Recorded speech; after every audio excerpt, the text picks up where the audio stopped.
Hello,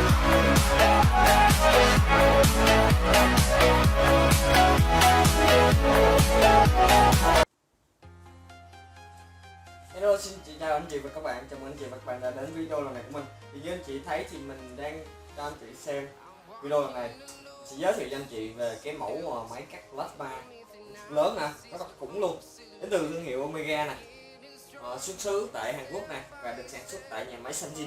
Đấy, rất là chất lượng ha.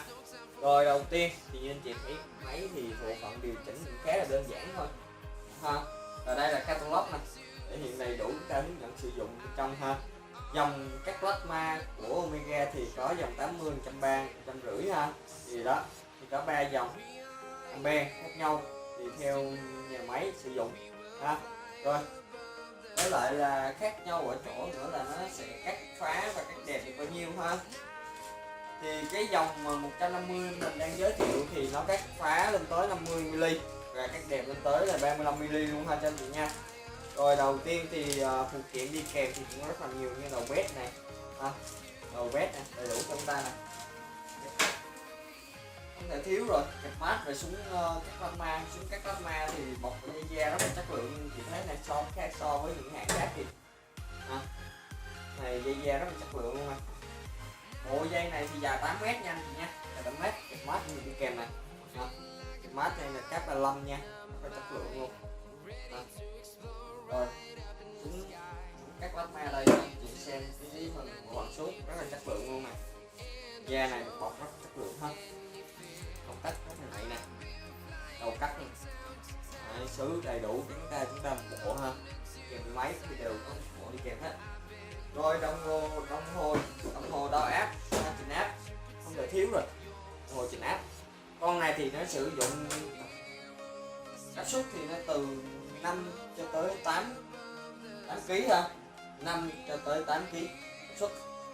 Rồi tiếp tục là đi tới chi tiết hơn về phần máy nha anh chị nha.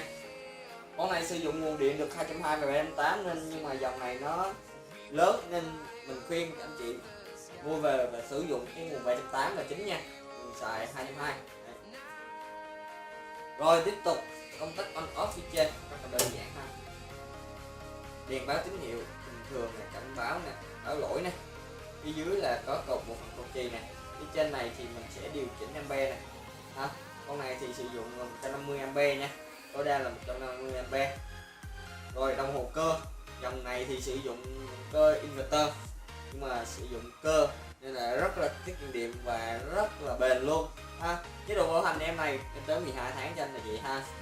Rồi on off pilot này, chơi là giữ xuống hàng nè, chúng ta sử dụng lâu thì chúng ta sử dụng bật cái nút này lên ha, nó sẽ liên tục cho chúng ta luôn ha, không cần bốt công tắc. Rồi phía dưới này tem này, logo này, inverter này nha, LGBT này, inverter này, rất là tiết kiệm điện luôn nên chị yên tâm.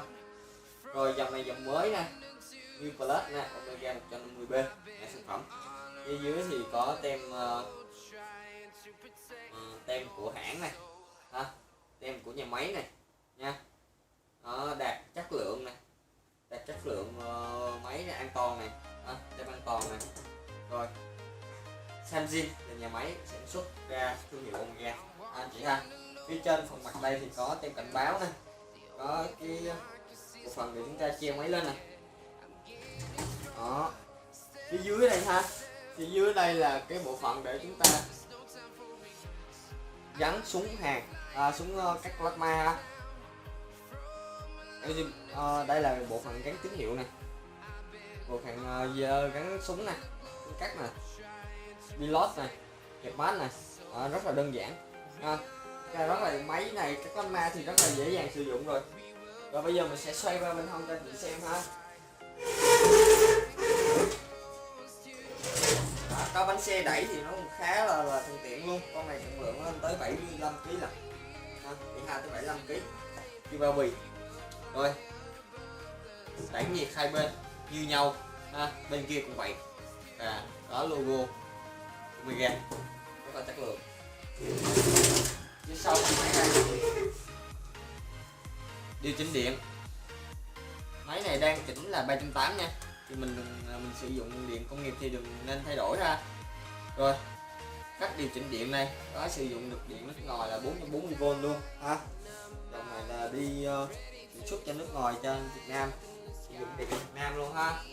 Phía dưới là cái bộ phận tem này, in thông suất kỹ thuật nè, và con này sử dụng cái chu kỳ làm việc nó là lên tới 60 ha, 60%. Bên cạnh đó thì trọng lượng thì như mình đã nói rồi, ampe mình đã nói rồi, 150 ha, 150 ampe. Các phá thì được 50 mm, rất là dày, các phá rất là dày, và các đẹp 35 mm, đáp ứng được đầy đủ nhu cầu cho nhà xưởng, doanh nghiệp lớn anh chị ha. Rồi, chế độ bảo hành 12 tháng, xuất xứ Hàn Quốc 100%, và siêu quy đầy đủ cho anh chị ha. Rồi nếu anh chị muốn báo giá về con này thì hãy liên hệ với mình số điện thoại hoặc là truy cập vào website giùm mình ha, để bên mình có đội ngũ tư vấn cho anh chị thêm về sản phẩm, về giá ha cho anh chị ha.